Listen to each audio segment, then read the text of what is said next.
అందరికీ నమస్కారం. నా పేరు Srinivas. History lecturer in government degree college for women Wanaparthy. ఈరోజు మనం చెప్పుకోబోయేటువంటి టాపిక్ భారతదేశంలో వచ్చినటువంటి సామాజిక మత సంస్కరణ ఉద్యమాలు. ఈ సోషియో రిలీజియస్ రీఫార్మ్ మూమెంట్, సామాజిక మత సంస్కరణోద్యమాల గురించి ఈ సోషియో రిలీజియస్ రీఫార్మ్ మూమెంట్ ఇది క్రీస్తు శకం 19-20 శతాబ్దపు మధ్యకాలంలో వచ్చినట్టు మనం గమనించాలి. అయితే ఈ ప్రధానంగా ఈ సోషియో రిలీజియస్ మూమెంట్ ఇవి మెయిన్గా వచ్చినటువంటి ఈ సోషియో రిలీజియస్ రిఫార్మ్ మూమెంట్కి, ఈ సంస్కరణ ఉద్యమానికి పాటుపడినటువంటి సంఘాలను మనము ప్రధానంగా మనం చూసుకోవచ్చు. అవి ఏంటంటే, మొదటగా బ్రహ్మ సమాజము, ఆర్య సమాజము, దివ్యజ్ఞాన సమాజము, రామకృష్ణ ఉద్యమము మరియు ఇతర సంస్కర్తలు, ప్రతి సంస్కరణ ఉద్యమాలు, ముస్లిం సంస్కరణ ఉద్యమాలు, పార్సీ సంస్కరణ ఉద్యమాలు, తర్వాత రెహనుమా మజ్దయాస్న సభ, సిక్కు సంస్కరణ ఉద్యమాలు, కుల ఉద్యమాలు. అందుకని మనం సోషియో రిలీజియస్ మూమెంట్స్ అని అనుకున్నాం. సామాజిక మత ఉద్యమాలు రావడం జరిగింది. చివరగా కుల ఉద్యమాలు కూడా రావడం జరిగింది. ఈ కుల ఉద్యమాల్లో మనం సత్యశోధక్ సమాజ్, జస్టిస్ ఉద్యమము, న్యాయర్ ఉద్యమము, మహార్ ఉద్యమము, తర్వాత అరవిపూరం అంటే ఎజ్హావా ఉద్యమం అని చెప్తాం.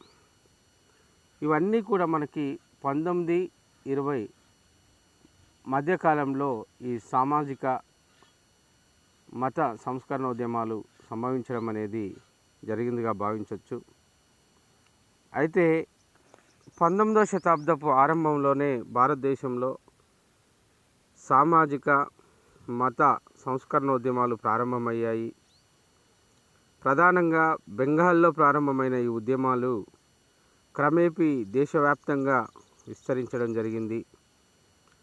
భారతదేశంలోని దురాచారాలను మరియు మతంలోని మూఢ విశ్వాసాలను నిర్మూలించడమే ఈ ఉద్యమాల ప్రధానమైనటువంటి లక్ష్యంగా చెప్పుకోవచ్చు. 19వ శతాబ్దంలో ఆంగ్లేయులు పాశ్చాత్య విద్యను ప్రవేశపెట్టడం వలన భారతీయులు చైతన్యవంతులయ్యారని చెప్పచ్చు. ఈ పాశ్చాత్య సంస్కృతి అంటే వెస్టర్న్ కల్చర్ అనేది భారతదేశంలో ప్రవేశించి మన వ్యవస్థలోని లోపాలను బహిర్గతం చేసి ముఖ్యమైన సంస్కరణ ఉద్యమాలను, అంటే మన వ్యవస్థలో ఉన్నటువంటి మూఢ విశ్వాసాలు కానీ, సామాజిక అంతరాలు కానీ, సమాజంలో నెలకొన్నటువంటి కొన్ని అంధకారమైనటువంటి విషయాలను తొలగించడంలో ఈ వెస్టర్న్ ఎడ్యుకేషన్ అనేది బాగా ఉపయోగపడిందిగా మనం చెప్పచ్చు. అయితే ఈ సామాజిక సాంస్కృతిక పునరుజ్జీవనం అని మనం అంటున్నాం. దీన్ని సోషల్ కల్చరల్ అండ్ రీఫార్మేషన్ అని కూడా మనం అంటున్నాం. అయితే ఇక్కడ మనకి ఇదొక కారణమైతే, అంటే వెస్టర్న్ ఎడ్యుకేషన్లో వచ్చినటువంటి కొన్ని కారణాలైతే, మన భారతీయులలో వచ్చినటువంటి మరియు ఆంగ్లేయులు భారతదేశంలో ప్రవేశపెట్టిన కొన్ని విద్యా విధానాల వల్ల భారతీయులలో అసంతృప్తి, అసహనం మొదలైనప్పటికీ ఆంగ్లేయులు క్రైస్తవ మతాన్ని, ఇక్కడ మనం ఏంటంటే క్రైస్తవ మతాన్ని కూడా భారతదేశంలో ప్రవేశపెట్టి భారతీయులను క్రైస్తవుగా మార్చడం కోసం వచ్చినటువంటి ఒక మతపరమైన ఆవేశం కూడా ప్రజల్లో రేకెత్తింది అని కూడా మనం చెప్పొచ్చు. అంతేకాకుండా ఆంగ్లేయులు ప్రవేశపెట్టినటువంటి ఆధునిక రవాణా సౌకర్యాలు కానీ, ఆంగ్ల విద్యా విధానం కానీ మొదలగు చర్యలు భారతీయులలో బ్రిటిష్ వారిపై ఒక నమ్మకాన్ని తగ్గించాయని చెప్పచ్చు. అయితే మనకి 19వ శతాబ్దం ద్వితీయార్థంలో నాటికి ఆంగ్ల విద్యాధికుల ప్రభావం వల్ల, ఫ్రెంచి తత్వవేత్తల హేతువాద ప్రభావం వలన భారతీయులు తమలో కొనసాగుతున్న ఒక సాంఘిక దురాచారాలకు చర్మగీతం పాడాలి అనేటువంటి ప్రయత్నం కూడా చేసినట్టు మనం ఇక్కడ గమనిస్తున్నాం. అయితే ప్రధానంగా మనము ఇక్కడ ప్రధానమైనటువంటి కారణం ఏంటి అని అంటే, భారతదేశంలో ఆంగ్ల విద్యను అభ్యసించినటువంటి మేధావులు మత ఛాందసవాదుల నుండి అడ్డంకులను ఎదురైనప్పటికీ ఆంగ్లేయుల ప్రోత్సాహం లభించడంతో భారతదేశ జాతి పునరుజ్జీవనం కోసం సంఘ సంస్కరణలకు దారితీసిందని మనం చెప్పుకోవచ్చు. అయితే ఈ సామాజిక సంఘ సంస్కరణ ఉద్యమంలో మొదటగా నిలిచినటువంటిది బ్రహ్మ సమాజము. ఈ బ్రహ్మ సమాజ నాయకుడు రాజా రామ్మోహన్ రాయ్ 1828లో ఇతను ఈ యొక్క సంఘాన్ని స్థాపించడం అనేది జరిగింది. అయితే రాజా రామ్మోహన్ రాయ్ గారు ఈ బ్రహ్మ సమాజము ఇది భారతదేశంలో తొలి సంస్కరణ ఉద్యమంగా మనం చెప్పుకోవచ్చు. అయితే ఈయన భారతదేశంలో తొలి సంస్కరణ ఉద్యమ నాయకుడిగా మనము చెప్తూ ఉన్నాం. అయితే రాజా రామ్మోహన్ రాయ్ గారిని ఇది భారతదేశంలో భారత సంస్కరణ పితామహుడైనటువంటి రాజా రామ్మోహన్ రాయ్ని సంస్కరణ పితామహుడు అని చెప్పుకుంటాం. ఈ రామ్మోహన్ రాయ్ 1772 1833 మధ్యకాలంలో ఇతను జీవించినట్టు మనం చూస్తున్నాం. ఇతని తాతగారు కృష్ణచంద్ర బెనర్జీ బెంగాల్లో నవాబుల ద్వారా రేయాన్ అనేటువంటి బిరుదును పొందడం జరిగింది. రాజా రామ్మోహన్ రాయ్ బెంగాల్లోని ఒక సనాతన బ్రాహ్మణ కుటుంబంలో హుగ్లీ జిల్లాలోని రాధానగర్లో ఇతను జన్మించడం అనేది జరిగింది. రాజా రామ్మోహన్ రాయ్ బెంగాల్లోని ఒక సనాతన బ్రాహ్మణ కుటుంబంలో హుగ్లీ జిల్లాలోని రాధానగర్లో ఇతను జన్మించడం అనేది జరిగింది. ఇంగ్లీష్ ఈస్ట్ ఇండియా కంపెనీలో 10 ఏళ్ల పాటు ఉద్యోగం చేశాడు. 1811లో ఇతని సోదరుడు మరణించడం ద్వారా సతీ పేరుతో వదినను సజీవ దహనం చేయడంతో కలత చెందినటువంటి రాజా రామ్మోహన్ రాయ్ ఈ దురాచారాలకు వ్యతిరేకంగా తన జీవితకాలపు పోరాటాన్ని కొనసాగించాడని చెప్పచ్చు. అయితే ఇక్కడ రాజా రామ్మోహన్ రాయ్ స్వతంగా ఆయన బ్రాహ్మణ కుటుంబంలో జన్మించడం వల్ల, ఈ సతీ సహగమనాన్ని వాళ్ళు పాటించడం వల్ల రాజా రామ్మోహన్ రాయ్ గారు స్వయంగా తన సోదరుడు మరణించినప్పుడు అతని భార్యని సజీవ దహనం చేయడం జరిగింది. చితిలో ఆమెను వేయడం వల్ల దాన్ని చూసినటువంటి రాజా రామ్మోహన్ రాయ్ గారు కలత చెంది యొక్క పునరుజ్జీవనానికి ఇతను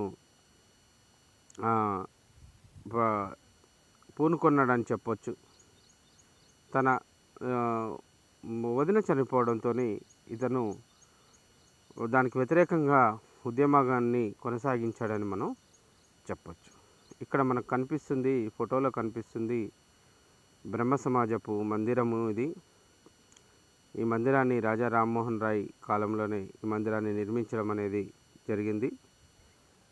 అయితే రాజా రామ్మోహన్ రాయ్ ఉద్యమాన్ని నడిపేటువంటి టైంలో మేజర్గా ఇతను మనకి 1815లో ఈయన ఆత్మీయ సభను స్థాపించి 1828లో దానిని బ్రహ్మసభగా మరియు 1829లో దాన్ని బ్రహ్మ సమాజంగా మార్చాడని చెప్పచ్చు. అంటే క్రీస్తు శకం 1815లో ఆత్మీయ సభ అనేటువంటి సంస్థను స్థాపించి 1828లో దానిని బ్రహ్మసభగా మార్చడం జరిగింది. తిరిగి దానిని 1829లో బ్రహ్మ సభను కాస్త బ్రహ్మ సమాజంగా ఇతను పేరు మార్చాడని చెప్పచ్చు. సామాజిక దురాచారాలను అంతం చేయడానికి జీవితకాలపు పోరాటాన్ని కొనసాగించాడని చెప్పొచ్చు.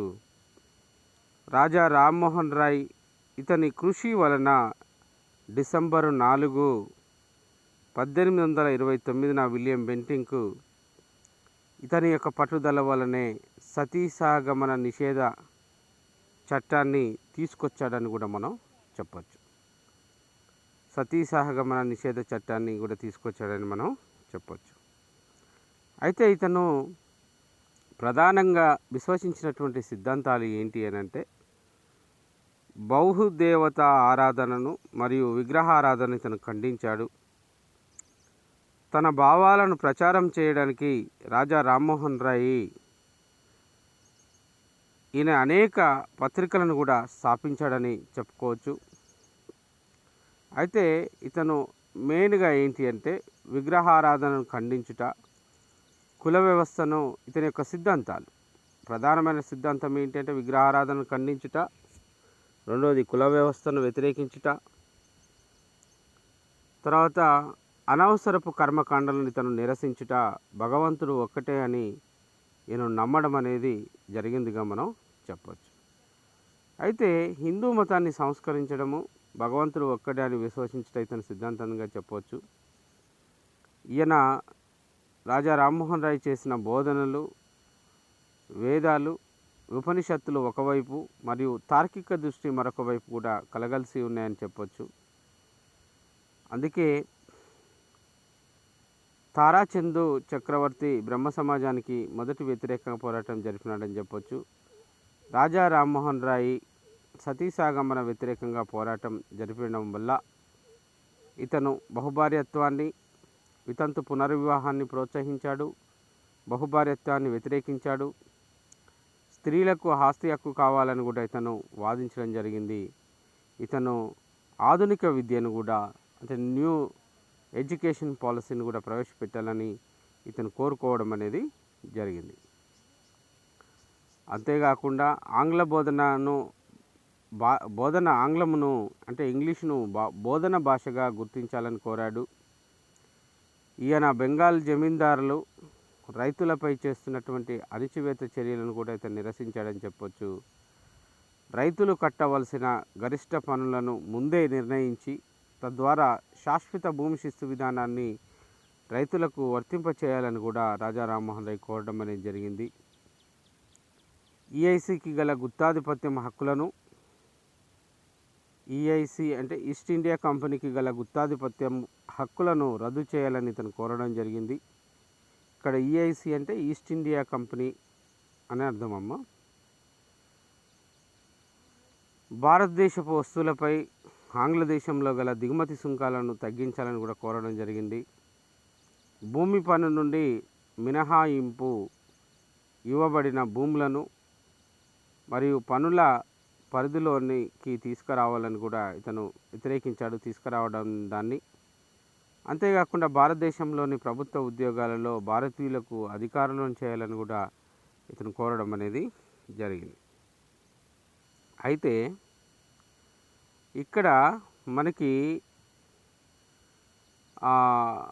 జ్యూరీ చట్టాన్ని వ్యతిరేకించాడు. ఒక కార్యనిర్వాహక వర్గాన్ని కూడా న్యాయ వ్యవస్థ నుండి వేరు చేయాలని కోరడం అనేది జరిగింది. భారతీయులకు యూరోపియన్లకు మధ్య గల న్యాయ విశేష లక్షణం అనేది తొలగించాలని కూడా కోరడం అనేది జరిగింది. అంటే ఆనాడు భారతీయులకు ఆంగ్లేయులకు వేరే అంటే ఇద్దరి మధ్యన కొంత గ్యాప్ ఉండేదని మనం గమనించాలి. అంటే తీర్పులో జ్యుడిషియరీ పరంగా కొంత వ్యత్యాసం ఉండేది అనేది కూడా చెప్పవచ్చు. రాజా రామ్మోహన్ రాయ్ 1827లో ఈ జ్యూరీ చట్టాన్ని వ్యతిరేకించినాడని చెప్పొచ్చు. అయితే 1817లో డేవిడ్ హీరో సహాయంతో కలకత్తాలో ఈయన ఒక హిందూ ఆహ్, కళాశాలను కూడా ఇతను ప్రారంభించాడని చెప్పొచ్చు. 1817లోనే ఈయన కలకత్తాలో తన సొంత ఇంగ్లీషు స్కూల్‌ని కూడా ప్రారంభించినాడు. ఈ పాఠశాలలో యాంత్రిక శాస్త్రం మరియు వోల్టేర్ తత్వ సిద్ధాంతాలను బోధించబడ్డాయని చెప్పొచ్చు. 1825లో ఇతను వేదాంత కళాశాలను కూడా ప్రారంభించిన ఈ వేదాంత కళాశాలలో మరియు పశ్చిమ సిద్ధాంతాలు అంటే వెస్టర్న్ సిద్ధాంతాలు కూడా ప్రవేశపెట్టాయని చెప్పొచ్చు. ఈయన అంతేకాకుండా 1821లో సంవాద కౌముది అనేటువంటి బెంగాల్ పత్రికను ప్రారంభించాడు. ఇది భారతీయుడు స్థాపించిన తొలి పత్రికగా గుర్తింపు పొందిందని చెప్పొచ్చు. దీన్ని మీరు బాగా గుర్తుంచుకోవాలి. 1821లో సంవాద కౌముది అనేటువంటి బెంగాల్ పత్రికను ప్రారంభించాడు. ఇది భారతీయుడు స్థాపించిన తొలి పత్రికగా గుర్తింపు పొందింది. అంతేకాకుండా 1780లో జేమ్స్ అగస్టస్ హికే ప్రారంభించిన ఆంగ్ల పత్రిక బెంగాల్ గెజిట్ భారతదేశంలో తొలి పత్రికగా ఇక్కడ వాడు గుర్తుంచుకోవాల్సి ఉంటుంది. అయితే 1822లో మిరాత్ ఉల్ అక్బర్ ఇక్కడ ఫుల్ అని పడింది, ఉల్ అండి, మిరాత్ ఉల్ అక్బర్ అనేటువంటి పర్షియన్ పత్రికను ప్రారంభించాడు. ఇది భారతదేశంలో తొలి పర్షియన్ పత్రికగా చెప్పొచ్చు. బంగదూత లేదా బగదూగా అనేటువంటి వారపత్రికను కూడా బెంగాలీ, ఇక్కడ బగదుర్గా అని కూడా ఉంది, కాదు బగదూగా లేదా బంగదూత బగదూగా అని కూడా చెప్పొచ్చు. బంగదూత అని రాసుకోండి, బంగదూత అనేటువంటి వారపత్రికను బెంగాలు, హిందీ, పర్షియన్ మరియు ఇంగ్లీష్ భాషలో ప్రారంభించాడని చెప్పొచ్చు. ఇతను పాశ్చాత్య విద్యను ప్రోత్సహిస్తూ 1825లో వేదాంత కళాశాలను కలకత్తాలో స్థాపించాడని చెప్పుకున్నాం. 1817లో డేవిడ్ హేరే, ఇక్కడ మనం ఒకటి గమనించాలి, డేవిడ్ హీరో అని పడింది, ఇక్కడ మనకి డేవిడ్ హీరో అని పడింది, కానీ డేవిడ్ హేరేగా మీరు భావించాలి. ఇక్కడ డేవిడ్ హీరో అని పడింది, ఇది కాదు, డేవిడ్ హేరేగా మీరు గుర్తుంచుకోవాల్సి ఉంటుంది. డేవిడ్ హేరే, ఈ డేవిడ్ హేరే మనకి ఆయన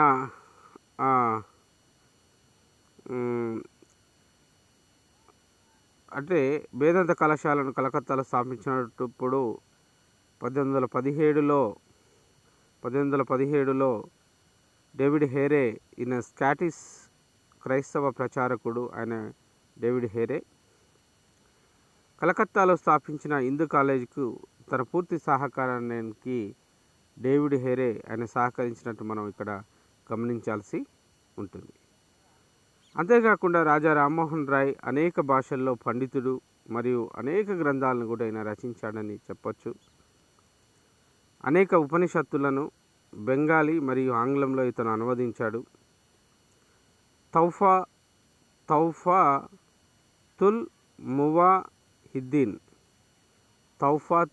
మువాహిద్దీన్ అనేటువంటి తౌఫాతుల్, ఇడ లాఫాఫుల్ ముజాహిద్దీన్ అని పడింది, కాదండి, తౌఫాతుల్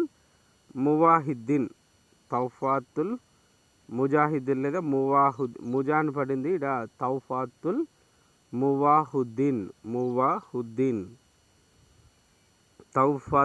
మువాహుద్దీన్ అంటే ఏకేశ్వరోపాసకులకు ఒక కానుక అనేటువంటి గ్రంథాన్ని పర్షియన్ భాషలో ఇతను రచించడం అనేది జరిగింది.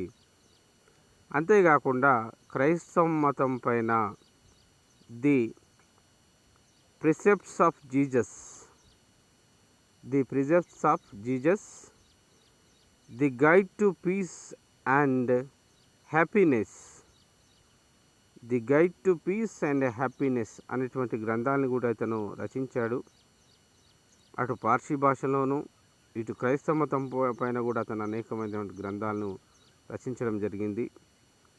ఇట్లా మొఘల్ చక్రవర్తి అక్బర్ టూకు ఇతను ప్రతినిధిగా ఇంగ్లాండ్కు వెళ్ళి ఆనాడు ఉన్నటువంటి మొఘల్ చక్రవర్తి అక్బర్ టూ ఇతనికి ప్రతినిధిగా ఇంగ్లాండ్కు వెళ్ళి 1833లో ఇతను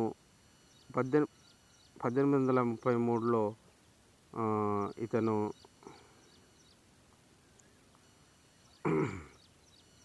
1833లో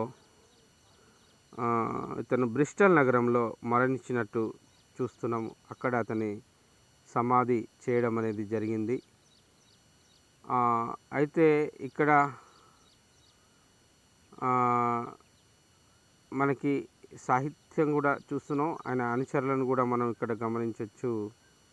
అయితే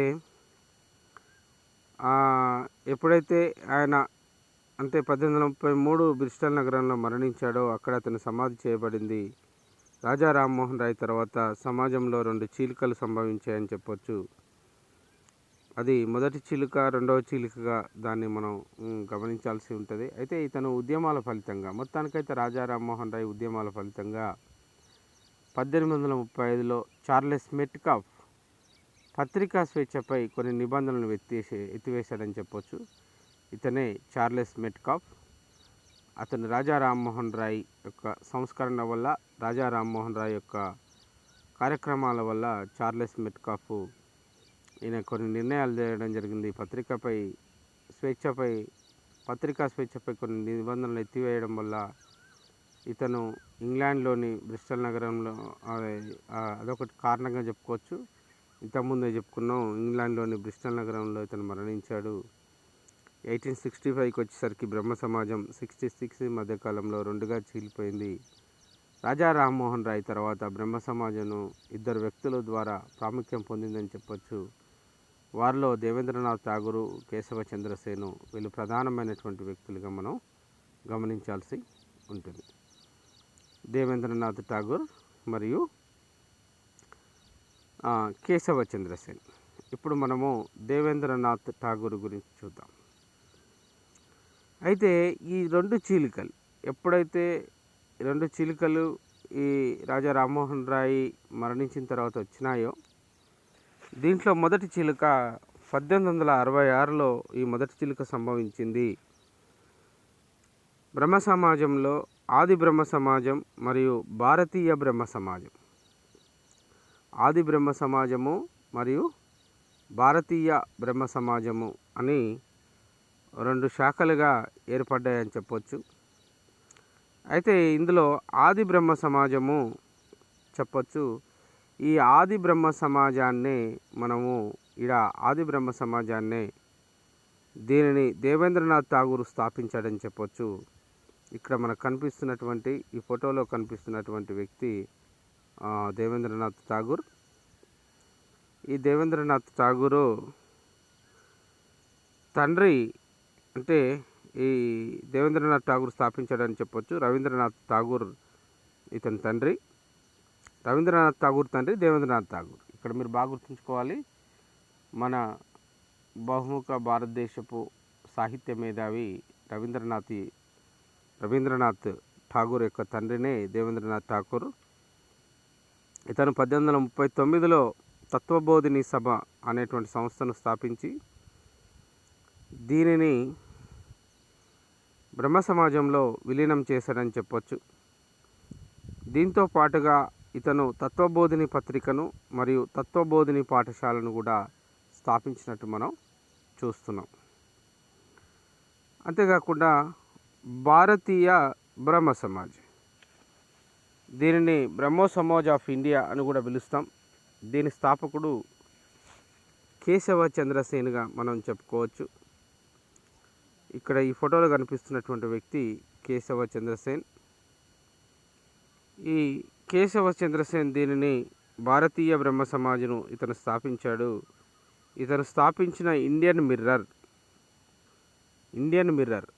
ఇతను కేశవ చంద్రసేన్ స్థాపించినటువంటిది ఇండియన్ మిర్రర్, భారతదేశంలో తొలి ఆంగ్ల దినపత్రికగా చెప్పుకోవచ్చు ఇండియన్ మిర్రర్ అనేది. సంగత్ సభ మరియు ఇండియన్ రిఫార్మ్ అసోసియేషన్ అనే సంస్థలను కూడా స్థాపించాడు కేశవచంద్రసేన్గా చెప్పుకోవచ్చు. కేశవచంద్రసేన్ కృషి వల్ల 1872లో native marriage act, civil marriage act, Brahmo marriage act చేయబడిందిగా మనం చెప్పచ్చు. ఇది మొదటి చీలికలో వచ్చినటువంటి బ్రహ్మ సమాజం మొదటి చీలికలో వచ్చినటువంటి వ్యక్తులుగా వీళ్ళు మనకి ఇక్కడ గమనిస్తున్నారు, దేవేంద్రనాథ్ ఠాగూర్ మరియు కేశవచంద్రసేన్. అయితే కేశవచంద్రసేన్ మాత్రము మనకి కేశవచంద్రసేన్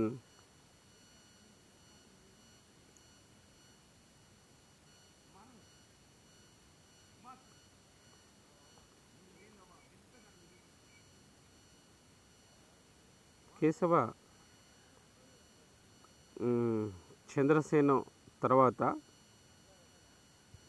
మనకు ఇక్కడ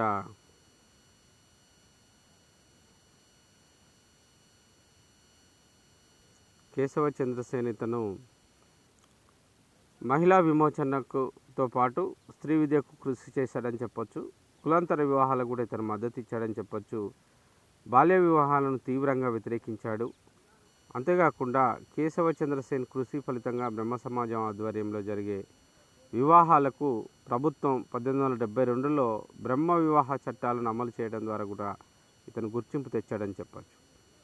1878లో కేశవచంద్రసేన్ వివాహ వయసు రాణి అంటే కేశవచంద్రసేన్ ఈయన చేసినటువంటి మిస్టేక్ ఏంటంటే 1878లో వివాహ వయసు రాని తన కుమార్తెను వివాహానికి కూచ్ బీహార్ అయినటువంటి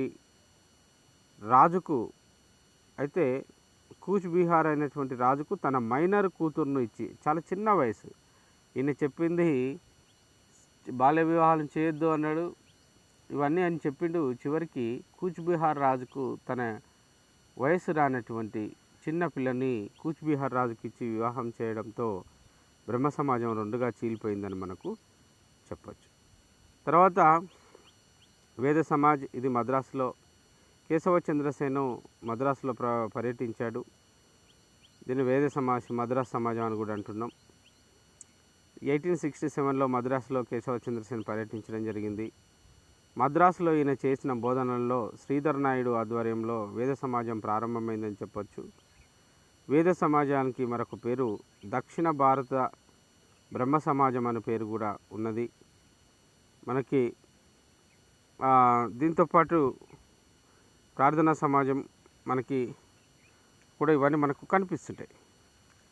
అయితే ఈ ప్రార్థనా సమాజంలో కేశవచంద్రసేన్ అదే 1867లోనే బొంబాయిలో పర్యటించినప్పుడు బొంబాయిలో ఇతను చేసిన బోధనలతో ఆత్మారాం పాండురంగ నాయకత్వంలో ప్రార్థనా సమాజం ఏర్పడిందని చెప్పొచ్చు. ఇతర నాయకులు మహాగోవింద రానడే, హుజీ బండర్కర్ సిండేలు వీళ్ళు మొదలైనటువంటి వ్యక్తులుగా మనం ఈ యొక్క సమాజం గురించి చెప్పుకోవచ్చు. ఇది ఈరోజు మనకి భారతదేశంలో వచ్చినటువంటి సామాజిక మత సంస్కరణ ఉద్యమంలో మనం బ్రహ్మ సమాజం చేసినటువంటి కృషి, వారు తీసుకొచ్చినటువంటి బ్రిటిష్ ప్రభుత్వం మీద కొట్లాడి భారతదేశ సమాజంలో కూడా సంస్కరణలు తీసుకొచ్చి అనేక చట్టాలను చూసినట్టుగా మనం గమనిస్తున్నాం. ఇకపోతే మిగిలిన సిద్ధాంతాల గురించి మనం రేపు చెప్పుకుందాం.